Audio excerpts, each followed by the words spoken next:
Vote चोरी की लड़ाई में अब जेन ज़ी की एंट्री हो चुकी है। देश में वोट चोरी के आरोपों के बाद अब जेन ज़ी पर सियासत तेज हो चुकी है।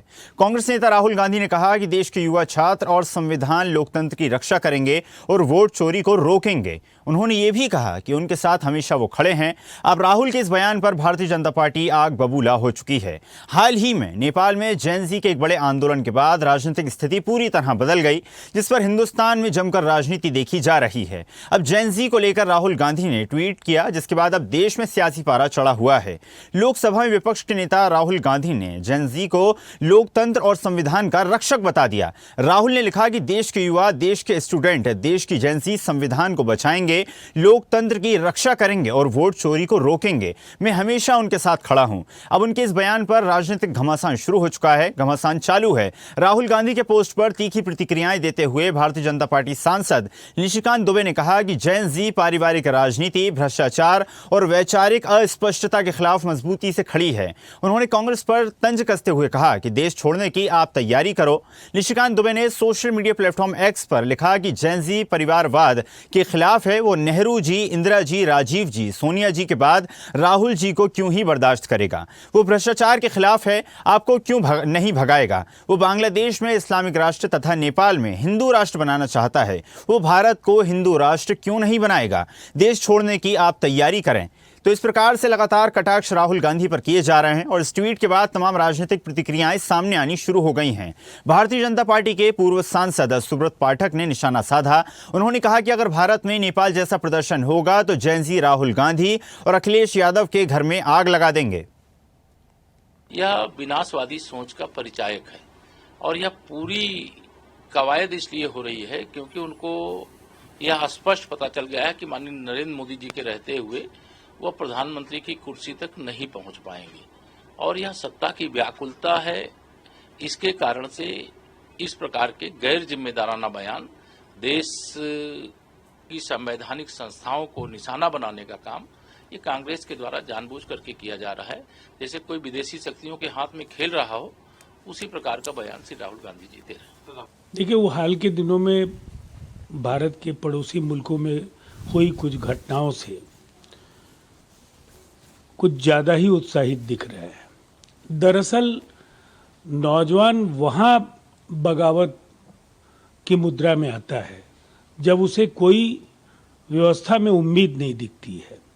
यहाँ तो इस देश का नौजवान विजन 2047 के साथ प्रधानमंत्री जी ने देश को जो एक विकसित राष्ट्र बनाने का संकल्प लिया है, उसके साथ खुद को जोड़कर देखता है।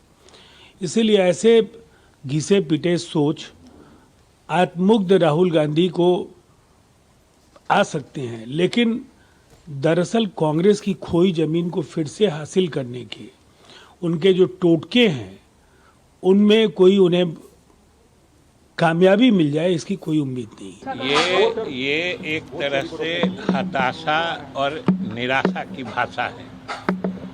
इससे ज़्यादा निराशा और हताशा की भाषा क्या हो सकती है कि वो अब इस देश में अराजकता की स्थिति तक लाने को उद्यत हो गए हैं।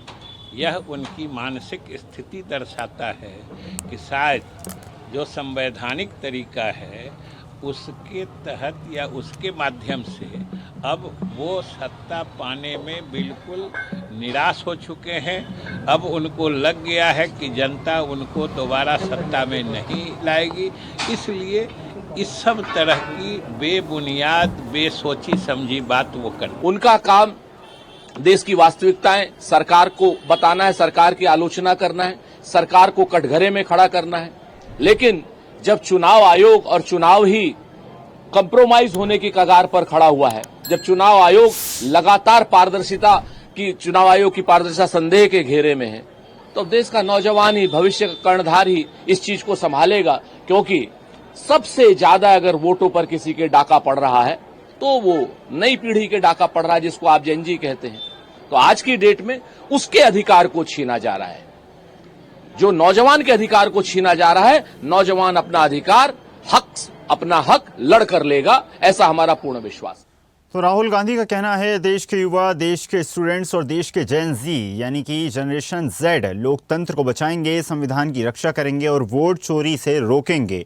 वोट चोरी एक लगातार बड़ा मुद्दा, लगातार पूरे भारत देश में चर्चा का विषय बना हुआ है। सत्यता की पुष्टि अभी तक नहीं हो पाई है। लगातार दोनों ही दलों की तरफ से आरोप प्रत्यारोप का जो सिलसिला है वो लगातार जारी है।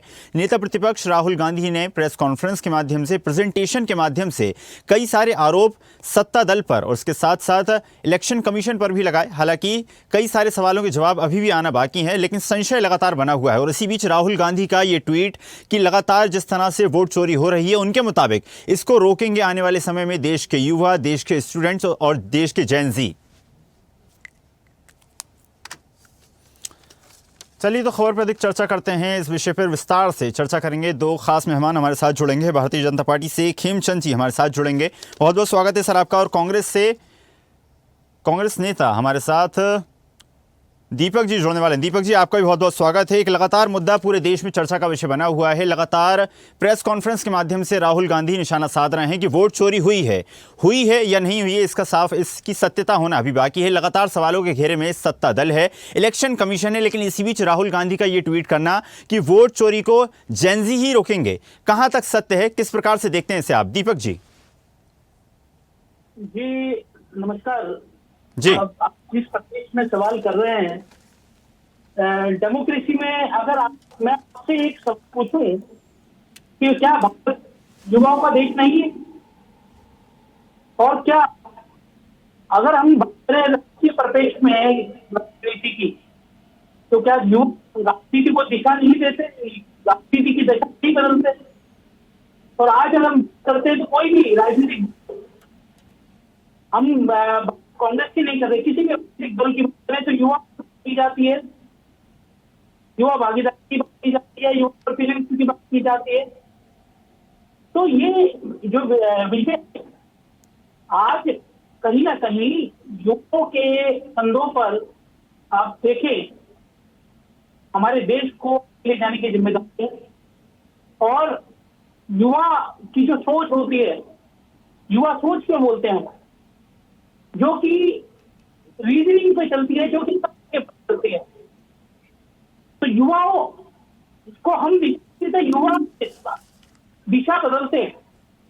तो उन्होंने युवा शक्ति का अगर नाम लिया तो उसमें क्या समझते हैं आप? इस बात को इस तरह से लेके चले कि अगर युवाओं को देंगे तो किसी भी इशू के ऊपर, किसी भी मुद्दे के चर्चा में, विमर्श में, बहस में होता है, तो उससे लोकतंत्र मजबूत होता है। लोकतंत्र की अगर हम बात करें नींव की, तो विचार विमर्श और तर्क वितर्क, आलोचना, ये सब लोकतंत्र के अंदर हिस्से हैं। और जब हम करते युवा की, तो हमारा देश का युवा इतना सशक्त है किसी भी विषय को समझने में और उसकी जड़ तक में पूर्णतः सक्षम है। जी दीपक जी, जिस प्रकार से आपने बताया कि लगातार युवाओं के कंधों पर ही किसी भी देश की जिम्मेदारी होती है, फिर वो प्रगति की बात करें या लोकतंत्र की रक्षा की बात करें, लेकिन जिस प्रकार का घटनाक्रम हाल ही में नेपाल में देखने को मिला और उसके बाद इस प्रकार का ट्वीट जिसमें जेनजी का खास तौर से जिक्र कर गया है, और उसके बाद अब लगातार भारतीय जनता पार्टी की तरफ से प्रतिक्रियाएं सामने आ रही हैं कि कांग्रेस कहीं ना कहीं नेपाल की ओर इशारा कर रही है। जी जी, भारतीय जनता पार्टी का अगर आप देखें, उनका स्टाइल देखें, तो हमेशा खाना और किसी विषय को किस तरह से ट्यूट किया जाता है, किस तरह से विषय को भ्रमित किया जाता है, भारतीय जनता पार्टी करती आती है। अगर आप देखें इस विषय को भी, अगर वो जो विषय है, जो बात कही जाएगी उसको परपेश देना, उसको भ्रमित करके लेफ्ट से राइट में ले जाना, राइट से लेफ्ट में ले जाना, तो भाजपा करती आती है। इसमें कोई बड़ी विषय की बात नहीं है। भाजपा का जो एक रहा है शुरू से, आप स्टाइल देखेंगे तो विषयों से भटका देना।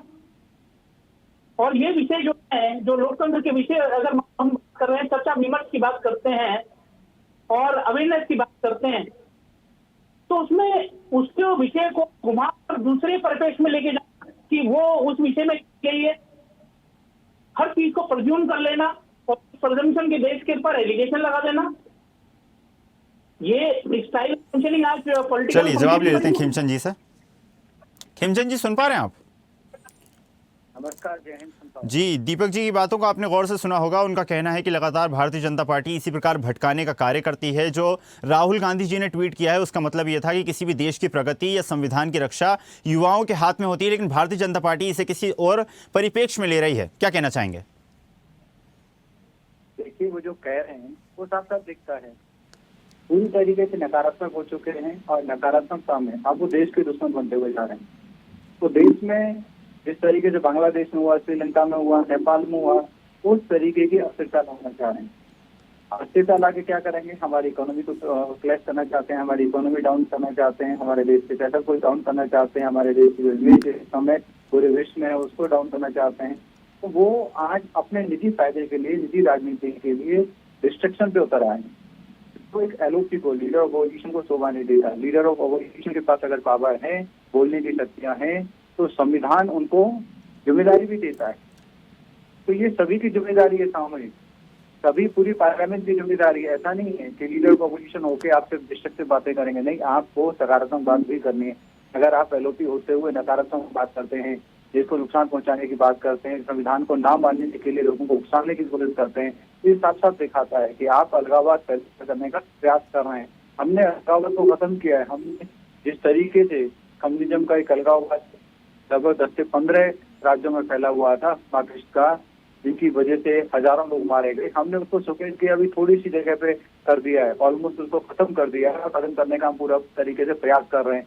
ये एक नया अलगाववाद भारत में पैदा करना चाहते हैं। लेकिन मैं राहुल जी आपको बता दूं, आप जितने भी डिस्ट्रिक्ट होना चाहते हैं हो जाएं। अब आप सिर्फ अपने पैरों पे कुल्हाड़ी मार रहे हैं। देश आपकी आवाज को नहीं सुनता। आज देश आदरणीय प्राइम मिनिस्टर मोदी जी जैसे नेता को सुनता है। खिमचंद जी, खिमचंद जी, राहुल गांधी जी का जो ट्वीट है वो मेरे सामने है। उसमें उन्होंने लिखा है कि देश के युवा, देश के स्टूडेंट्स, देश की जेनजी संविधान को बचाएंगे, लोकतंत्र की रक्षा करेंगे, वोट चोरी को रोकेंगे, मैं उनके साथ हमेशा खड़ा हूं, जय हिंद। इसमें अलगाववाद कहाँ है? सीधा बात है, तो जैन जी का शब्द कहाँ से आया? इसमें नेपाल का जिक्र नहीं है, इसमें बांग्लादेश का जिक्र नहीं है, फिर अलगाववाद कहाँ से? मैं तो आपको वही कह रहा हूँ, जैन जी से आया। जैन जी का मतलब कि अभी जो नेपाल में जिस तरीके से या फिर अन्य राज्यों में या अन्य देशों में जिस तरीके से एक वहाँ की जो सरकार है, वहाँ का जो सेटअप है, उसके विरुद्ध में जन आंदोलन खड़ा करने के लिए जैन जी का ये हुआ। तो वो क्या चाहते हैं कि यहाँ की सरकार अस्थिर हो, भारत की सरकार अस्थिर हो, भारत के जो भी वर्तमान में सरकार है वो सरकार से अपदस्त होकर देश से बाहर जाए, फिर यहाँ पे एक नया सेटअप आए। तो वो नया सेटअप डेमोक्रेटली नहीं चाहते, वो चुनाव के थ्रू नहीं चाहते, क्योंकि उनको पता है कि चुनाव के थ्रू वो ला नहीं सकते, लोग उनको पसंद नहीं कर रहे हैं। तो वो ये कह रहे हैं कि वो पंद्रह से ही ऐसा हो रहा है। तो ये साफ साफ दिखाता है कि उनकी जो सोच है वो नकारात्मक सोच है। जब वो चुनाव के माध्यम से डेमोक्रेटली नहीं जीत पा रहे तो हताश होकर, निराश होकर, फ्रस्ट्रेशन में और आउट ऑफ मैं कहूँगा कि जो नफरत है उनके दिल में मोदी जी के लिए या भारतीय जनता पार्टी के लिए, अब वो नफरत देश के प्रति नफरत बन गई है। मैं उनकी इस सोच की निंदा करता हूँ, भर्त्सना करता हूँ, और राहुल गांधी ये करके सही नहीं कर रहे। जी दीपक जी, कांग्रेस पार्टी की सोच अलगाववादी है, कांग्रेस पार्टी की सोच जो है वो उकसाने वाली है, और जिस तरह का अभी माहौल बांग्लादेश में देखने को मिला, नेपाल में लगातार बना हुआ है, आसपास के देश कई सारे अस्थिर हैं, और उस बीच इस तरह से जेनजी का जिक्र करके ट्वीट करना, कहीं ना कहीं उन्हें प्रोत्साहित करना, किस प्रकार से दिखाता है कांग्रेस पार्टी की सोच को? इस तरह के सवाल लगातार खड़े हो रहे हैं कांग्रेस पार्टी पे। जी दीपक जी, कि अगर जेनजी अपने डिक्शनरी में आप अपनी किसी पोस्ट के अंदर इस्तेमाल करते हैं तो आप केवल सीधा बताया जाता है कि आप नेपाल के परिप्रेक्ष्य में बात कर रहे हैं। अरे परिप्रेक्ष्य में तो बात होती है जब मुद्दा आता है, आप परिप्रेक्ष्य से भारत की बात करते हैं हमेशा। तो गांधी जी बताते हैं कि 5 सालों के मुकाबले 5 महीनों में ज्यादा वोटर कैसे जुड़ गए, उसका जवाब नहीं। जब बात आती है कि 5 बजे के बाद वोटिंग में उछाल आती है तो ये कहते हैं कि क्यों उठाई जाती है, क्या डेमोक्रेसी से लिंक नहीं है सब चीजें। चुनाव जो है डेमोक्रेसी की नींव होती है, और उससे जुड़ी कोई करती है, कोई निंदा करती है, तो उसको आप ये इस तरह से घुमाने बातों को इस तरह जाने की बात करते हैं। सवाल इस बात का है, जो मूल प्रश्न है, आपने भी पोस्ट पढ़ के बताई जिस पोस्ट के बारे में बात कर रहे हैं, इस बात का है कि वो कुछ भी बात करते हैं, को सामने रखने की बात करते हैं, तो समस्या बात क्या है कि घुमा की जाती है। आज अगर की बात करें, युवा की बात अगर बजट करें तो सबसे पहले तो देना चाहिए कितने रोजगार सृजित कर दिए। क्या अगर रोजगार के बारे में कोई बात करेगा तो ये बात बोलेंगे कि युवाओं को कर रहे हैं, सच सामने की बात कर रहे हैं, कहते हैं कि परमिट करने की बात कर रहे हैं। आज विपक्ष का क्या है? जो सरकार की जो फेल्यूर है, जो सरकार की कमियां है, उसको उजागर करना। लेकिन जब भी उनको उजागर किया जाता है तो इस तरह की बात निकाली जाती। तो ये विषय से बचने की चेष्टा नहीं है क्या? खेमचंद जी सुन पा रहे हैं मेरी बात? एक अंतिम सवाल करना चाहूंगा आपसे। जिस तरह से दीपक जी की बातों को भी आपने सुना, लगातार भारतीय जनता पार्टी के नेता इस प्रकार के बयान देते नजर आ रहे हैं कि जो जेनजी आंदोलन नेपाल में हुआ, चलिए जेनजी आंदोलन की बात करते हैं। जेनजी आंदोलन के पीछे एक बड़ा कारण था परिवारवाद। अगर परिवारवाद एक बड़ा कारण है और उसी प्रकार की स्थिति भारत में बनती है, तो क्या परिवारवाद का नुकसान सिर्फ कांग्रेस पार्टी को होगा, भारतीय जनता पार्टी को नहीं होगा? नहीं, पार्टी इम्पोर्टेंट नहीं है, देश इम्पोर्टेंट। देश में अलगाववाद लाना चाहते हैं। अरे आप वो पॉलिटिकल पार्टी है, मैंने आप जो चुनाव हो रहे हैं, स्टेट हो रहे हैं, लोकसभा चुनाव हो रहे हैं, हमारे यहाँ पे तो उसमें आप विरोध करते हुए आप चैलेंज करिए, आप में वो हिम्मत नहीं है, इसीलिए आप डिस्ट्रक्टिव चीजें अपना रहे हैं, डिस्ट्रक्टिव तरीके अपना रहे हैं।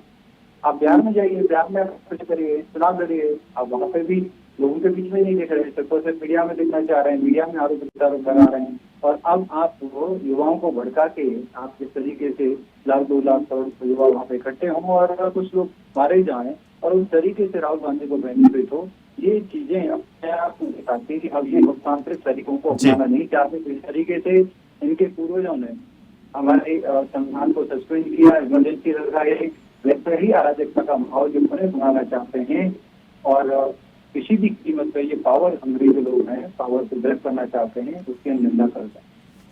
जी बिल्कुल, तो माना जा सकता है कि किसी भी देश की प्रगति हो या लोकतंत्र की रक्षा की बात की जाए, जो दारोमदार सारा है वो युवाओं के कंधों पर ही। अब देखने वाली बात होगी किस देश का युवा किस क्षेत्र में कितना ज्यादा योगदान देता है। आप दोनों ही महानुभावों का बहुत बहुत धन्यवाद जुड़ने के लिए और चर्चा में शामिल होने के लिए। ताज़ा खबरों के लिए लाइक, फॉलो और यूट्यूब पर सब्सक्राइब कर बेल आइकन दबाएं। साथ ही हर अपडेट के लिए विजिट करें स्वदेशलाइव.com।